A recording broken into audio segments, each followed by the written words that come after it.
Assalomu alaykum do'stlar, sizlar bilan Dilisi Nusrat. Bugungi videoda biz sizlar bilan zo'r grafika qilishda, o'yinni qotmaydigan live o'yinlarni tiniq qilishda o'rganamiz. Buning uchun nima qilish kerak? Android telefonlar uchun ko'proq Android telefonlar qotadi, iPhone uchun unchaga qotmaydi. Men hozir Android telefonda kirganman. Android telefonda qanday nastroyka qilish kerak? Qanday tiniq bo'ladi, nima qilsa tiniq bo'lib turadi, men shuni o'rgataman. Birinchi o'rinda nastroyka bo'limiga kiramiz. Nastroyka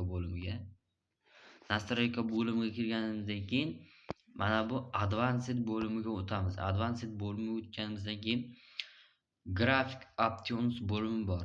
O'sha graphic options bo'limiga o'tamiz. Sizlarda hamma narsa mana bunaqa bo'lib turgan bo'ladi.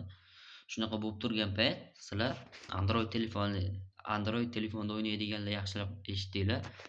Buni birinchidagini 60 fps ga qo'yishinglar kerak.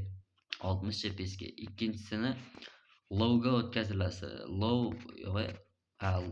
Low bo'limiga o'tkazasizlar. Keyingisini Force OpenGL S3 o'sha bo'limga o'tkazasizlar. Bo'ldi. Telefoningizni bitta bosasizlar. Telefoninglar sizlarda qaytadan загрузка qiladi, dilisiga qaytadan kiradi. Kirasizlar. Sizlar o'zgarishni o'zingizlar ko'rasizlar.